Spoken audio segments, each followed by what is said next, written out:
طرف لو لگانے کی حقیقت ہے۔ صدیق اکبر کہتے ہیں کہ وہ اتنے مصروف تھے، خدا کی طرف یوں متوجہ تھے کہ ان کے بدن پر جو چادر اس وقت اوڑی ہوئی تھی وہ زمین پر آ گئی تھی، زمین پر وہ آ گئی تھی، اور اللہ کے حبیب علیہ السلام کو رب تبارک و تعالیٰ کی بارگاہ میں استغراقی کیفیت کا یہ حال تھا کہ اس چادر کے زمین پر آنے کی حضور علیہ السلام کو خبر نہ تھی، اطلاع نہ تھی۔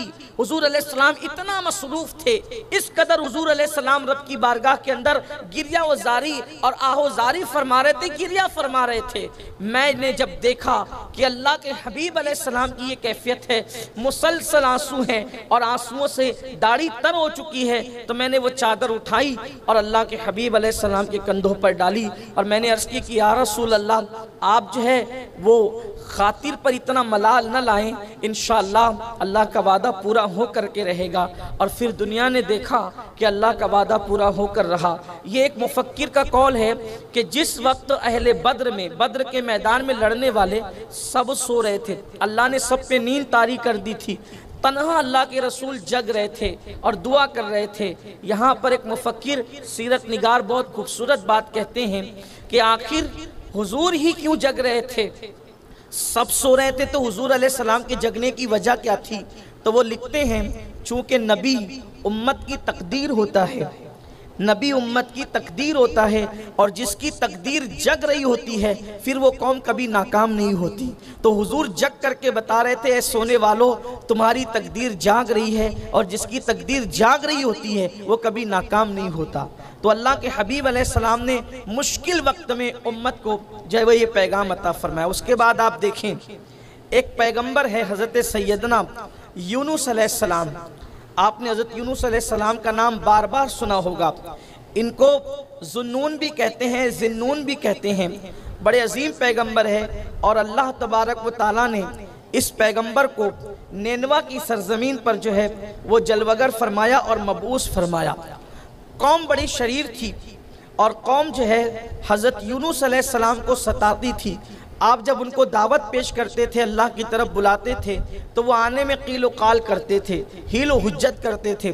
ایک دن حضرت یونس علیہ السلام نے اللہ سے کہا مولا یہ میری بات مانتے نہیں ہیں، یہ میری بات نہیں مانتے۔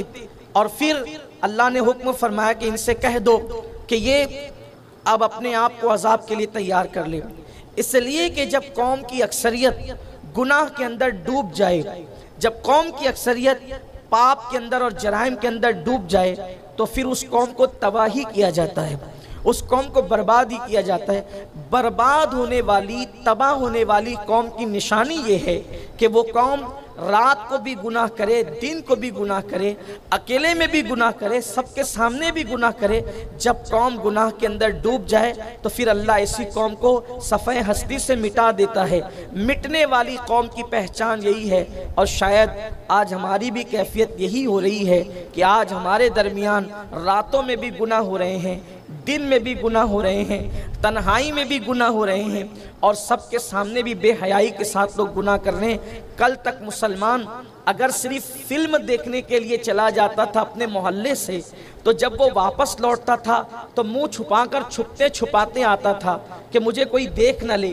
یعنی اتنی حیا تھی، اتنا احساس تھا، ندامت کا خیال اتنا تھا، احساس جرم اتنا تھا، گناہ کا احساس اتنا تھا کہ فلم دیکھ کر کے واپس لوٹتے تھے۔ حالانکہ ان فلموں کے اندر اتنی عریانیت نہیں تھی جتنی کہ آج ہے، اس وقت اس کا تصور بھی نہیں تھا، لیکن پھر بھی لوگ جھجکتے ہوئے دبے پاؤں آتے تھے اور جیب سے ٹکٹ وغیرہ پھینک کر پھاڑ کر آتے تھے، کوئی دیکھ نہ لے، ابا نہ دیکھے، دادا نہ دیکھے، دوست نہ دیکھیں، حتیٰ کہ سب تو اپنی جگہ محلے کا کوئی بڑا چاچا دادا جس کو محبت سے کہتے ہیں وہ بھی نہ دیکھ لے، یہ خیال ہوتا تھا۔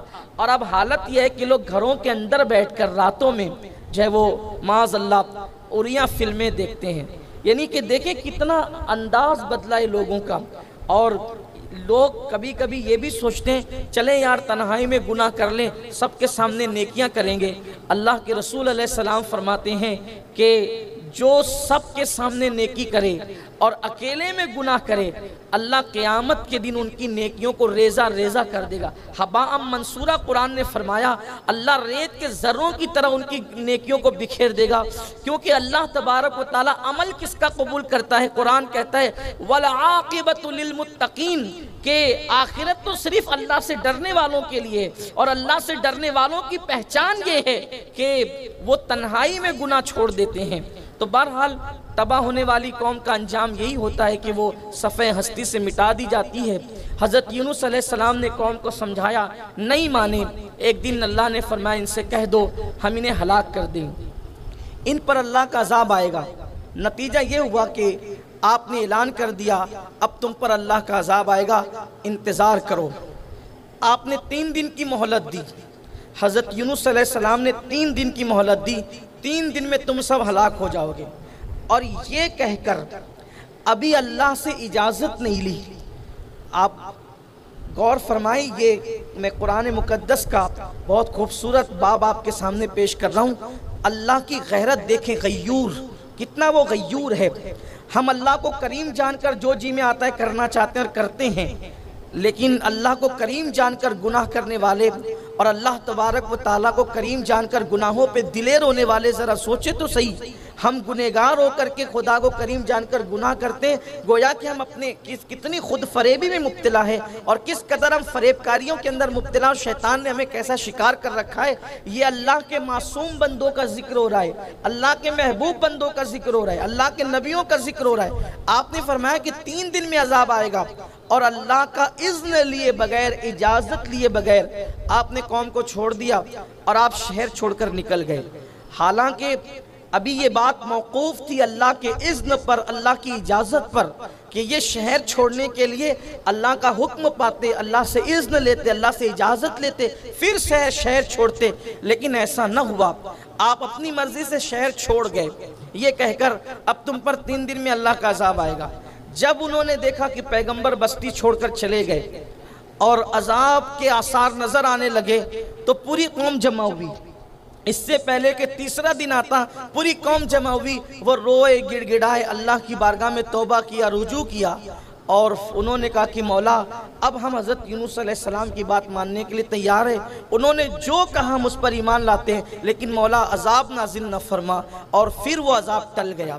ایک بات تو یہ ہوئی کہ وہ اللہ کی طرف رجوع ہوئے، جس عذاب کی پیشین گوئی کر دی گئی تھی اس کو صرف اللہ کی طرف رجوع ہونے کے بعد ٹال دیا گیا اور اس کو دور کر دیا گیا۔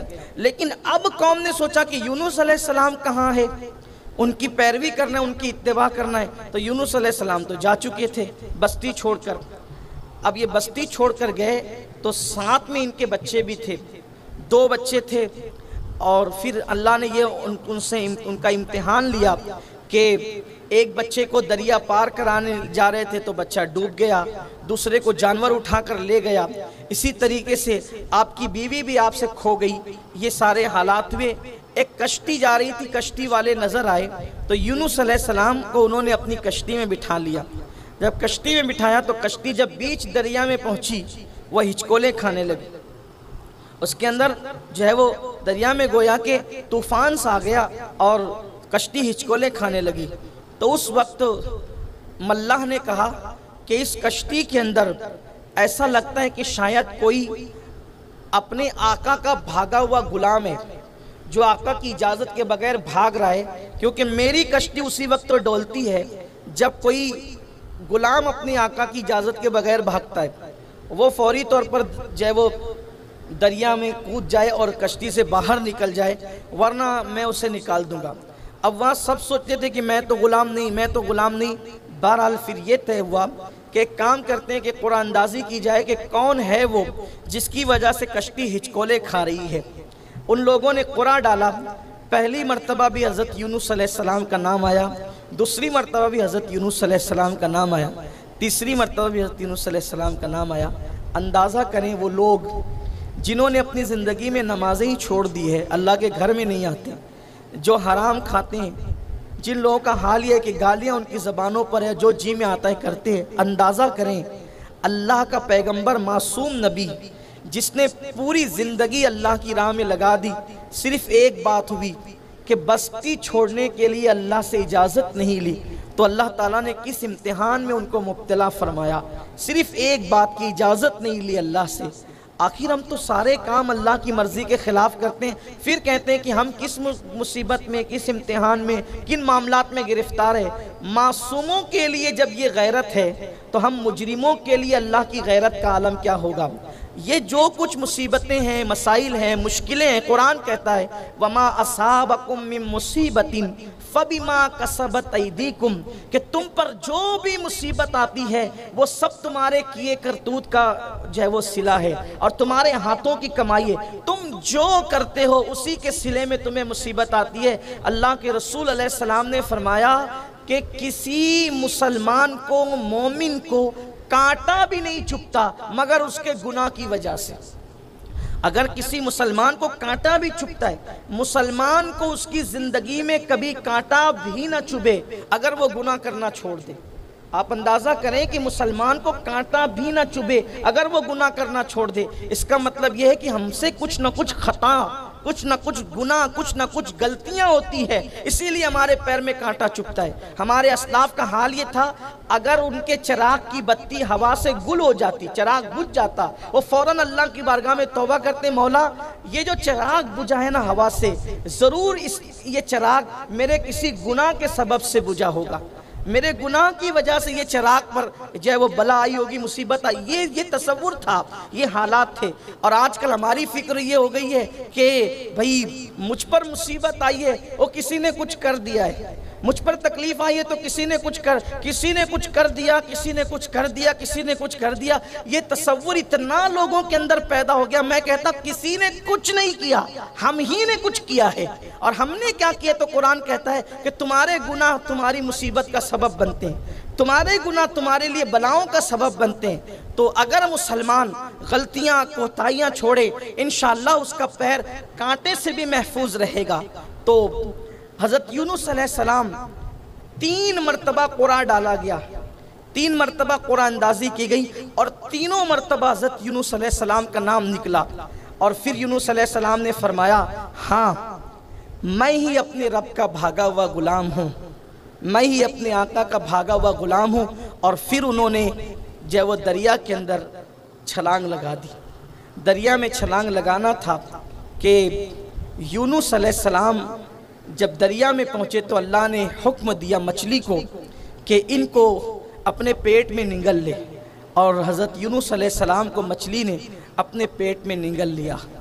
حالانکہ چونکہ نبی تھے، احترام نبوت بھی اللہ نے دریا کے جانوروں کو سکھایا اور فرمایا کہ جو مچھلی نے یونس کو اپنے پیٹ میں رکھا ہے، اب کوئی دریا کا جانور اس کے برابر نہ تیرا کرے، کیونکہ اس کے اندر نبی موجود ہے۔ اور جو نر مچھلیاں تھیں ان کو حکم تھا کہ اس مچھلی کے قریب نہ جائیں، اس لیے کہ اس کے اندر اللہ کا نبی موجود ہے۔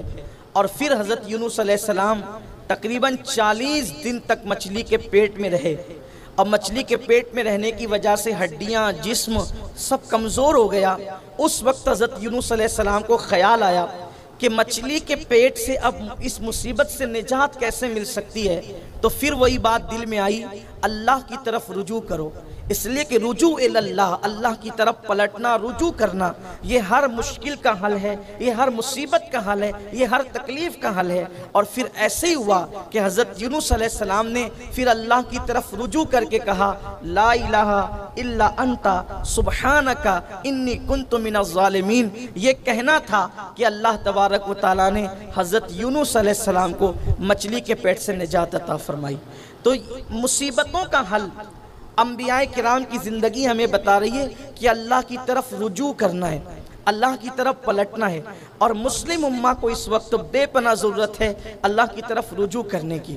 آئیے دیکھیے حضرت سیدنا یوسف علیہ السلام کس مصیبتوں کے ساتھ گزرے ہیں، اور انہوں نے ایک خواب دیکھا تھا، ایک خواب اپنی زندگی میں دیکھا تھا بچپنے میں، جس کا ذکر قرآن نے کہا ہے، اور کہ مجھے 11 تارے اور ایک چاند اور ایک سورج یہ سب مل کر سجدہ کرتے ہیں۔ تو حضرت یوسف علیہ السلام نے یہ خواب اپنے والد سے بیان کیا. بڑی تفصیل ہے سورہ یوسف میں، اس کو احسن القصص کہا ہے قرآن نے، سب سے خوبصورت واقعہ کہا ہے اور بڑا حسین واقعہ ہے، دلوں کو بدلنے والا واقعہ ہے. تو حضرت یوسف علیہ السلام نے خواب بیان کیا تو آپ نے کہا کہ بیٹا اپنے بھائیوں سے نہ کہنا کہ کہیں مجھے ڈر لگتا ہے کہ تم ان کا شکار نہ ہو جاؤ. اور پھر ایسا ہی ہوا کہ حضرت سیدنا یوسف علیہ السلام شکار ہو گئے، اور شکار ہونے کے بعد پھر بھائیوں نے آپ کو کنویں میں ڈالا. حضرت یوسف علیہ السلام کو کنویں میں ڈالا. جب کنویں سے کسی نے نکال لیا، آنے والے قافلے نے نکالا، ان کو پتہ چلا کہ قافلے والوں نے ان کو نکال لیا، تو کہا یہ تو چور ہے، یہ چوری کر کے آیا اور ہمارا بھاگا ہوا غلام ہے. مارا بھی، پیٹا بھی، اور مارنے پیٹنے کے بعد حضرت یوسف علیہ السلام کو چند کھوٹے سکوں کے عوض بیچا. چند کھوٹے سکے، قرآن اس کو دراہیمہ معدودہ کہتا ہے. چند کھوٹے سکوں کے عوض ان کو فروخت کر دیا. اب آپ غور کریں اس میں ہمارے لیے عبرت کیا ہے. جب کھوٹے سکوں کے عوض حضرت یوسف بکے اور بیچے گئے، پھر اس کے بعد حضرت یوسف علیہ السلام کو خیال آیا. توجہ کریں، اللہ کی غیرت اور پھر بندے کا رجوع، یہ دونوں چیزیں میں ساتھ ساتھ آپ کے سامنے بیان کر رہا ہوں، اس لیے کہ ہم سے غلطیاں بھی ہو رہی ہیں. وہ لوگ تو معصوم تھے، اور ہمارے ساتھ غیرت کتنی ہوگی ہم تو اس کا اندازہ ہی نہیں کر سکتے. جب محبوبوں کے ساتھ، معصوموں کے ساتھ، بے گناہ لوگوں کے ساتھ غیرت کا یہ عالم ہے، ہم تو مجرم ہیں، گنہگار ہیں، غیرت کا کیا عالم ہوگا؟ ہمیں تو اس کا اندازہ ہی نہیں ہے. ہم تو اپنی دنیا کے اندر مست ہے، اور ہمیں اس کا احساس ہی نہیں ہے کہ قدرت ہمارے بارے میں کیا خفیہ تدبیر کر رہی ہے. حضرت یوسف علیہ السلام کو چند کھوٹے سکوں میں سگے بھائیوں نے بیچا. ایک بات یہاں پر پہلے واضح کرنا چاہتا ہوں، یوسف علیہ السلام کے بھائی کوئی دنیا دار نہیں تھے، کوئی گنہگار نہیں تھے، کوئی مجرم نہیں تھے، کوئی برے نہیں تھے. وہ بھی نبی کی اولاد تھے، نبی کی تربیت میں تھے، پیغمبر کی اولاد تھے، وہ برے لوگ نہیں تھے. لیکن قدرت کی شان ہے، جس کے لیے چاہے محبت ڈال دے، جس کے لیے چاہے دشمنی ڈال دے. اللہ فرماتا ہے کہ تمہارے دل میری 2 انگلیوں کے درمیان ہے، جیسا کہ اللہ کی شان ہے. اس لیے کہ انگلیاں اللہ کی ہماری طرح نہیں ہیں، اللہ کی شان کے مطابق. اور میں جدھر چاہتا ہوں محبت کی طرف پھیر دیتا ہوں، جدھر چاہتا ہوں نفرت کی طرف پھیر دیتا ہوں. یہ محبتیں اور نفرتیں من جانب اللہ، اللہ کی طرف سے ہے. تو حضرت یوسف علیہ السلام کے بھائی نبی کی اولاد ہے، نبی کے بیٹے، پیغمبر کی اولاد ہے، آل نبی ہے. قرآن نے ان کو آل نبی فرمایا ہے. تو ان لوگوں نے مگر ڈال دیا، کنویں میں ڈالا، مارا پیٹا، الزام بھی لگایا، کھوٹے سکوں میں بیچ بھی دیا. اب ادھر بیچ دیے تو یوسف علیہ السلام کو رستے میں خیال آیا، یہ مصیبت آئی کیوں؟ یہ مصیبت آئی کیوں کہ نبی کا بیٹا غلام بنا دیا گیا. یوسف صدیق اللہ کا پیغمبر، وہ بھی پیغمبر ہے، وہ بھی نبی ہیں، اور یوسف صدیق ان کا لقب ہے. بہت خوبصورت تھے. حدیث پاک میں آتا ہے کہ جب وہ چلتے تھے تو گلیاں روشن ہو جاتی تھی ان کے چہرے کی روشنی سے. اتنے حسن والے تھے. بھوکا ان کا چہرہ دیکھ لیتا تھا تو بھوکے کی بھوک مٹ جاتی تھی اور پیاسے کی پیاس مٹ جاتی تھی. حضرت یوسف علیہ السلام کو رستے میں خیال آیا یہ مصیبت کیوں آئی؟ اس لیے کہ ہم پر مصیبت آتی ہے تو ہم کہتے ہیں پتہ نہیں ہم سے کیا گناہ ہوا. سارے گناہ کر کے بھی آدمی کہتا ہے کہ مجھ سے پتہ نہیں کیا گناہ ہوا. حالانکہ یہ تو معصوم سوچ رہا ہے کہ میں نے کیا کیا، مجھ سے ہوا کیا ہے جو مصیبت آئی. اس لیے کہ بغیر کسی لغزش کے، بغیر کسی جرم کے، اللہ کو ناراض کیے بغیر انسان پر مصیبت آ نہیں سکتی. یہ تو ہمارے لیے کہہ رہا ہوں، لیکن نبی کے لیے میں ایسے الفاظ نہیں کہہ سکتے. انہوں نے سوچا مجھ سے کیا ہوا، میں نے کون سی ایسی اللہ کی ناپسندیدہ بات کر دی جس سے مصیبت آئی. تو خیال آیا کہ میں یہ سوچ رہا تھا، ایک دن آئینے میں اپنے آپ کو دیکھ کے ایک دن میں یہ سوچ رہا تھا میں کتنا خوبصورت ہوں، میں کتنا حسین ہوں. اگر میں غلام ہوتا اور لوگ مجھے خریدنے آتے تو دنیا کی دولت ختم ہو جاتی، کوئی مجھے خرید نہیں پاتا. میں اتنا قیمتی ہوں، کوئی مجھے خرید نہیں پاتا، اتنا قیمتی ہوں. فوراً خیال آیا کہ نہیں، مجھے ایسا نہیں کرنا چاہیے. فوراً انہوں نے اللہ کی بارگاہ میں رجوع کیا، توبہ کی، اللہ سے معافی طلب کی، اور پھر آپ پہنچے مصر میں. اب مصر میں پہنچے تو حضرت یوسف علیہ السلام کو جب ملک شام میں بیچا گیا، اور کتنے میں؟ چند کھوٹے سکوں کے عوض.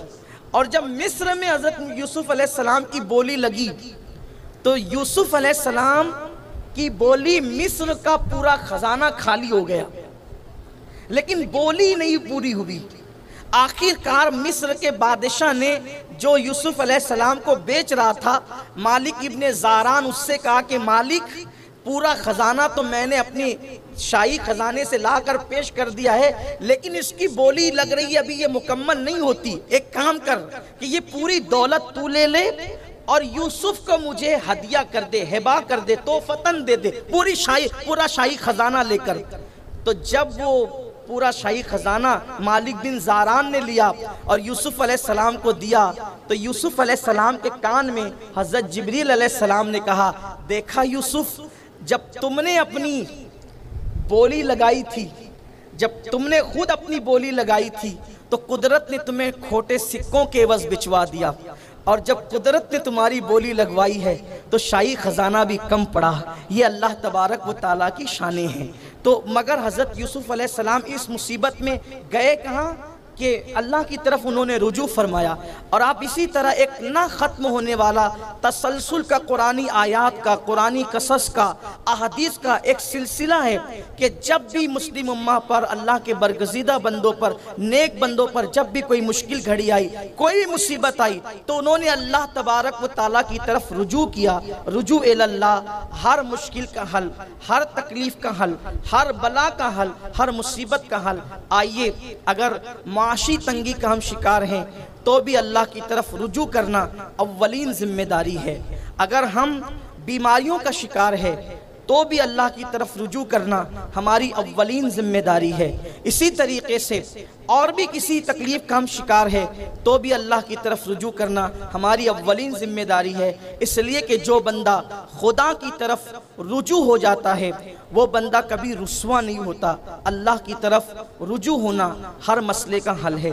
آئیے، میری گفتگو اختتام پر پہنچ رہی ہے اور ہماری محفل کے مقرر خصوصی ہمارے قائد، ہمارے امیر، عالمی داعی اسلام، عالمی داعی دین تشریف لا رہے ہیں۔ ہم ہماری اس محفل میں حضرت قبلہ قائد محترم کا استقبال کرتے ہیں اور آپ سب کا بھی خیر مقدم ہے۔ حضرت تشریف لاتے ہیں، ایک بار درود شریف پڑھ لیں آپ۔